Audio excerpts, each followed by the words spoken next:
Di sesi ketiga kita akan membahas ciri ketiga dari proposal atau pra-proposal atau disertasi yang luar biasa, yang outstanding, yaitu layak publikasi. Hasil penelitian disertasi karena data yang banyak, informasi yang banyak, dapat dipublikasi dalam bentuk sejumlah makalah penelitian empirik atau mungkin juga makalah penelitian pustaka, jadi bukan dari hasil pengumpulan data, melalui berbagai atau sejumlah berkala ilmiah dalam negeri dan luar negeri, dan mungkin juga merupakan persyaratan dari prodi S3. Jadi selain ada ujian-ujian, juga harus ada publikasinya. Nah, susunan naskah publikasi dengan sendirinya harus disesuaikan dengan susunan yang diminta oleh editor berkala yang bersangkutan. Sedangkan naskah proposal dan disertasi susunannya harus sesuai dengan panduan gaya penulis atau writing style dari prodi S3 FK UGM. Sebenarnya si mahasiswa dapat menggunakan panduan yang lain, misalnya dari APA, Asosiasi Psikologi Amerika, atau dari Universitas Harvard, kalau disetujui oleh pengurus prodi dan oleh para pembimbing. Dan kalau memilih yang lain, panduan yang lain, hendaknya digunakan secara konsisten. Jadi jangan campur-campur dengan gaya penulisan dari institusi yang lain. Mengenai naskah publikasi pada umumnya susunannya sebagai berikut. Jadi ada judul secara singkat menunjukkan prediktor dan kriterianya dan unit analisisnya. Jadi unit analisis adalah orang atau benda atau kurun waktu atau wilayah dan sebagainya. Kemudian mungkin tahun penelitiannya bisa juga, tapi secara singkat. Kemudian disusul oleh byline atau kalimat oleh. Nah, ada perkala-perkala yang mengharuskan supaya ada kata oleh atau by, tapi ada juga yang mengatakan tidak perlu, langsung ke nama penulis dan institusi dari si penulis, institusi asal. Kemudian disusul abstrak dan kata-kata kuncinya. Ini pun kadang-kadang ada yang mempersyaratkan tidak perlu menggunakan kata kunci. Nah, kalau kita mengirim naskah publikasi ke jurnal asing, abstraknya juga dalam bahasa tersebut. Tapi kalau ke jurnal Indonesia, kadang-kadang abstraknya harus dalam bahasa Inggris, sedangkan naskahnya sendiri dalam bahasa Indonesia. Atau sebaliknya, kalau jurnal Indonesia itu menerima juga naskah-naskah dalam bahasa Inggris, abstraknya ditulis dalam bahasa Indonesia. Kemudian pendahuluan.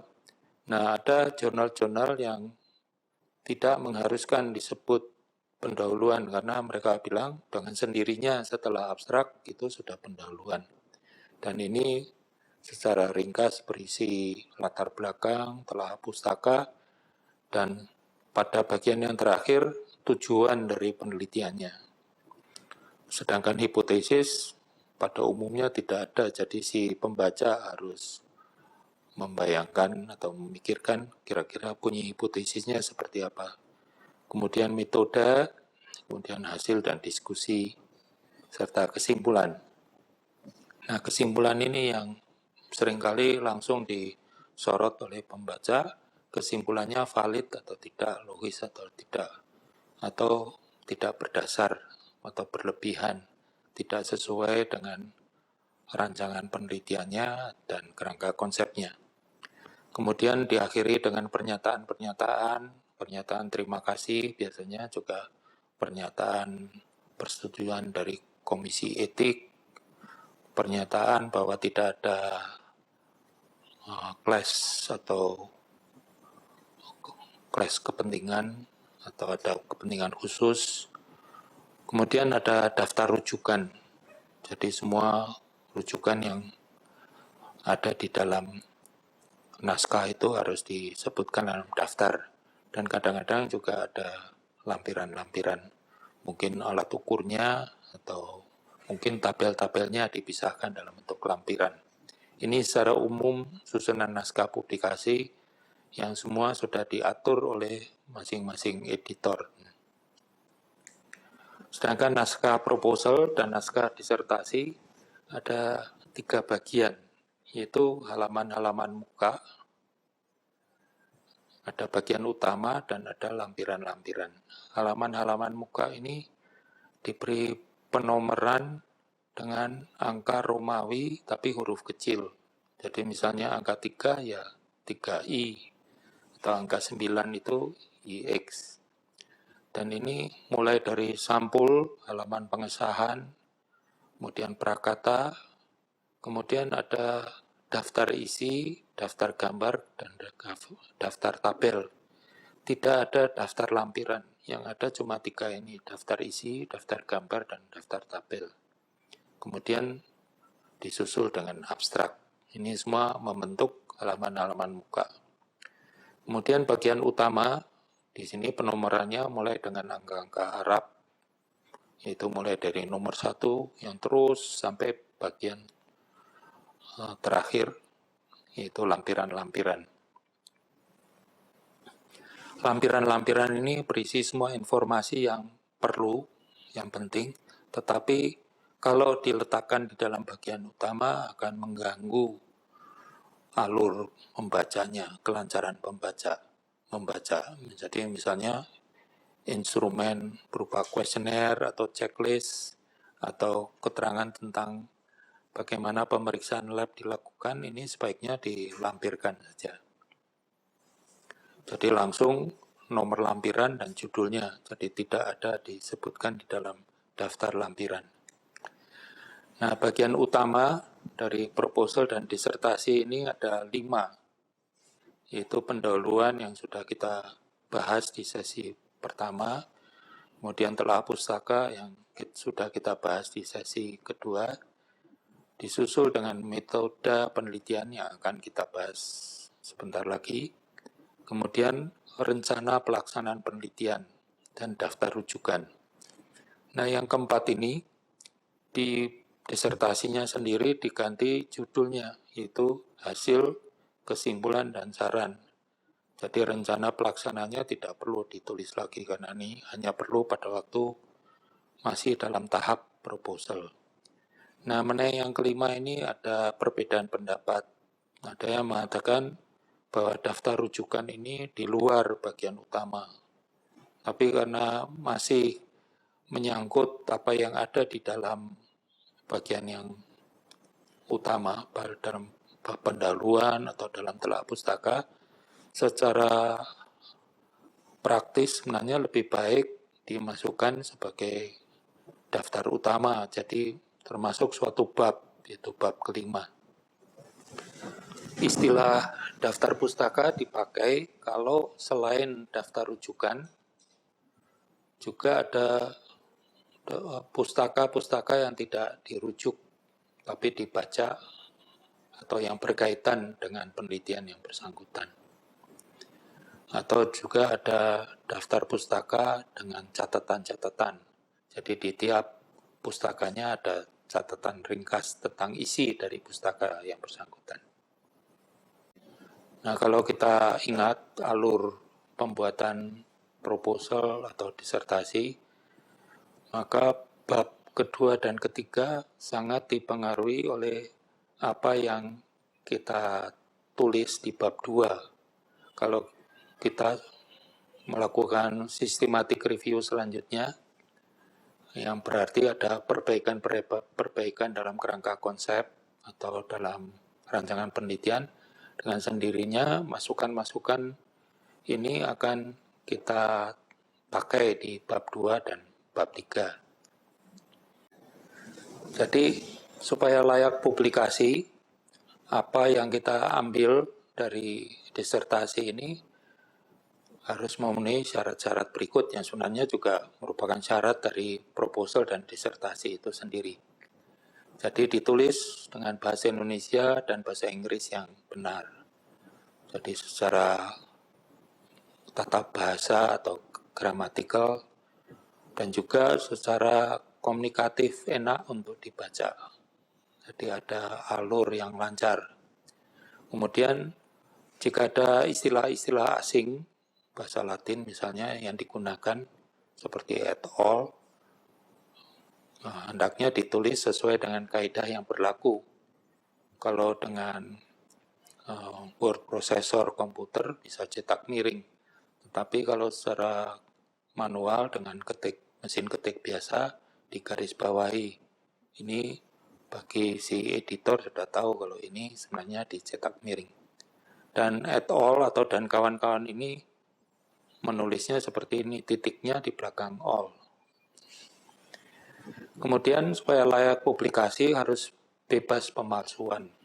Pemalsuan artinya ada plagiasi atau datanya diada-adakan. Jadi si peneliti sebenarnya tidak mengumpulkan data, walaupun di proposal disebutkan ada pengumpulan data, tetapi dia mengarang-arang sendiri datanya di belakang komputer atau di belakang meja. Atau datanya dimanipulasi, dirubah. Mungkin karena takut hipotesisnya tidak didukung. Ini juga salah persepsi. Sebenarnya tujuan kita justru menolak hipotesis penelitian, menggugurkan hipotesis penelitian supaya kita dapat memperbaiki kerangka konsepnya. Jadi tidak perlu dimanipulasi, dilaporkan apa adanya. Nah, mengenai plagiasi ini pada umumnya ada dua macam, plagiasi isi dan plagiasi atau plagiasi ideas, ide. Jadi idenya dari orang lain, tetapi kita tidak sebut sumber dari ide atau gagasan, plagiasi gagasan. Jadi perlu diberi kredit atau dihargai gagasan ini. Gagasan-gagasan yang sudah umum dengan sendirinya tidak perlu disebutkan rujukannya.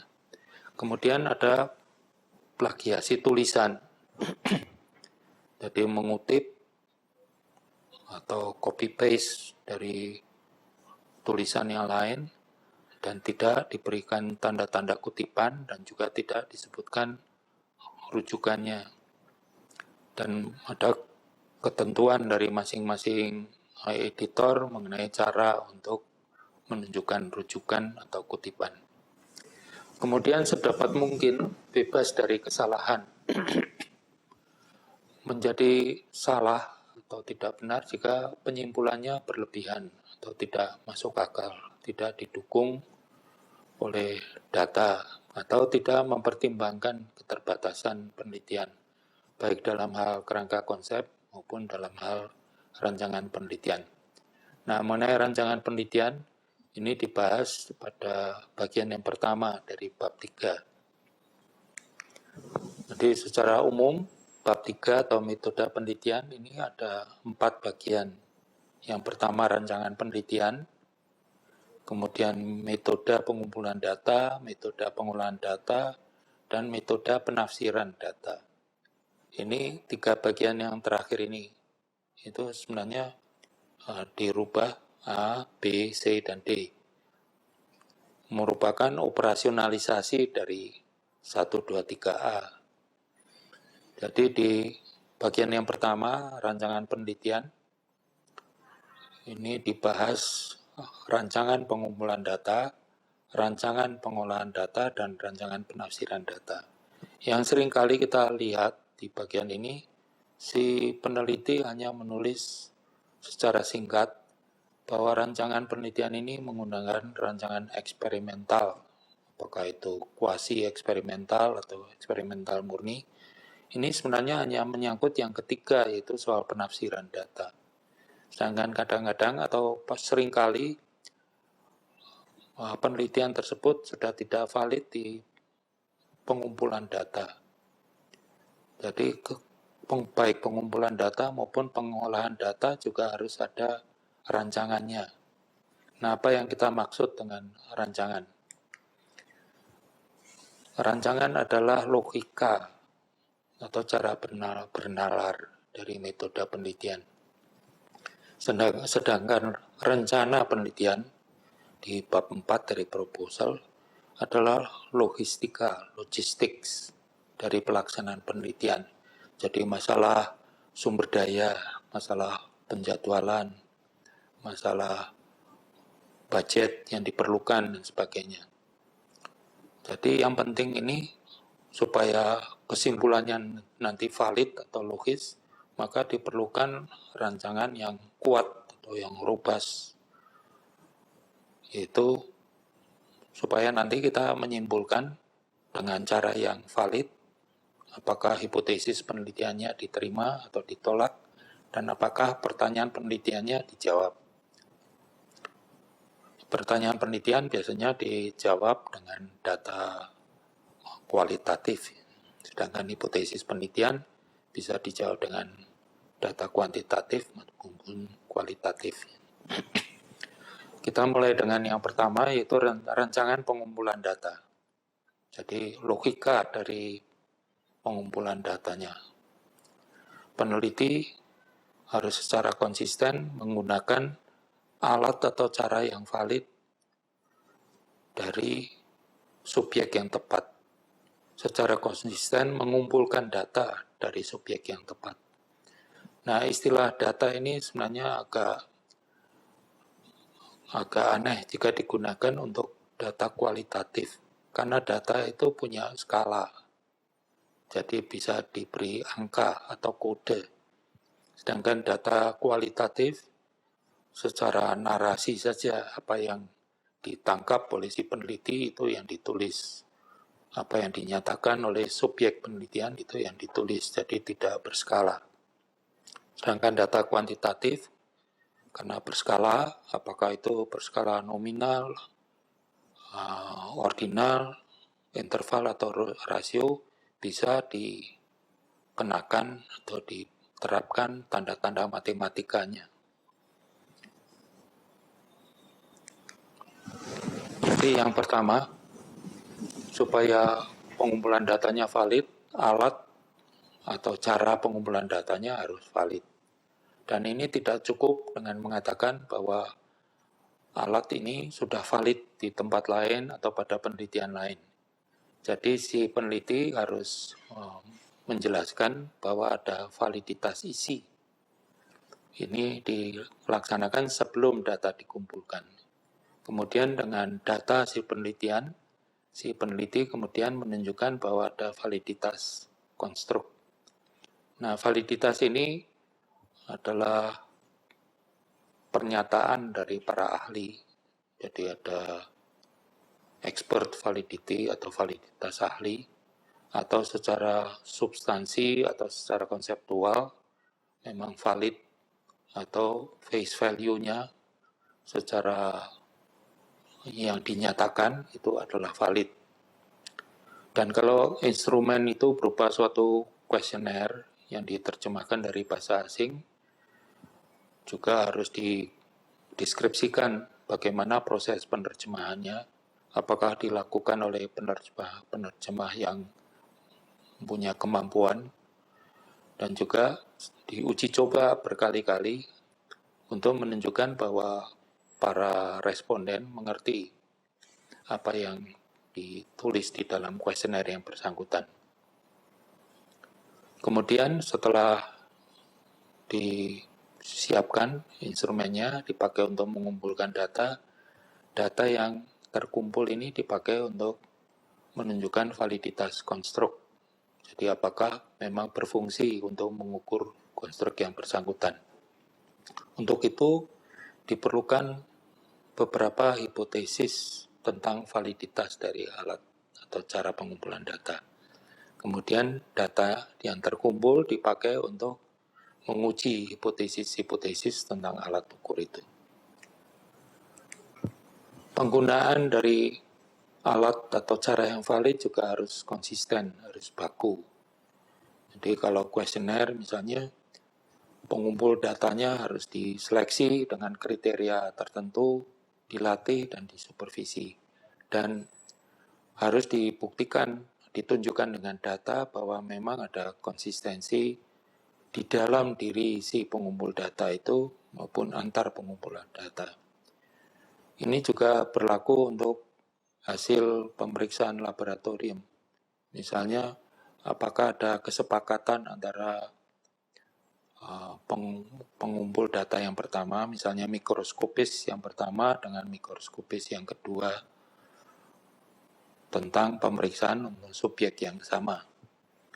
Atau si pemeriksa yang sama, apakah dia konsisten? Jadi jika diulang, apakah hasilnya akan sama? Walaupun subjeknya sama. Kemudian subjek yang dipakai juga harus tepat atau unit pengamatannya tepat. Jadi memang memiliki data yang diperlukan untuk mengukur variabel-variabel. Jadi tidak ada bias pengumpulan data yang dimunculkan.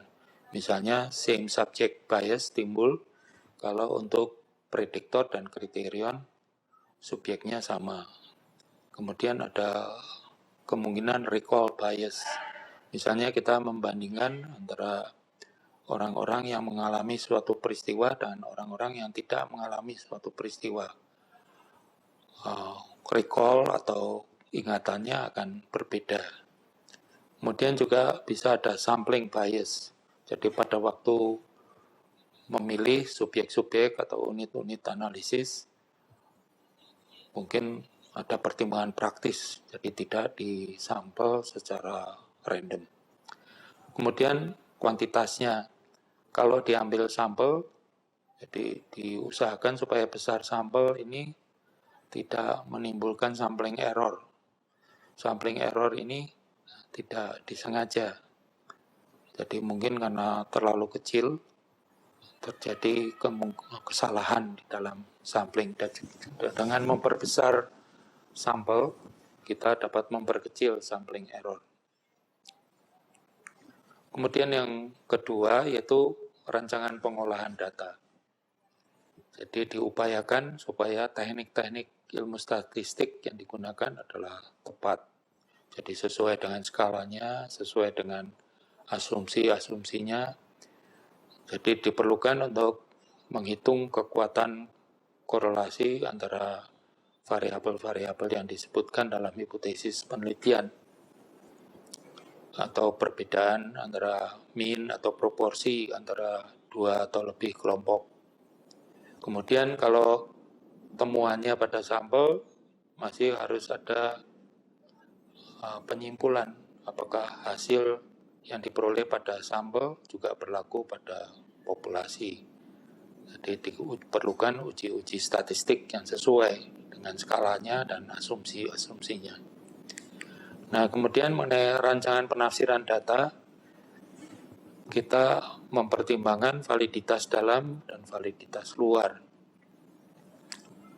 Dengan rancangan yang tepat atau yang lebih kuat, kita dapat mengontrol, mengendalikan variabel-variabel confounding.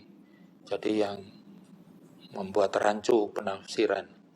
Dengan rancangan eksperimental murni, banyak variabel-variabel confounding yang bisa dikendalikan atau ikut diperhitungkan.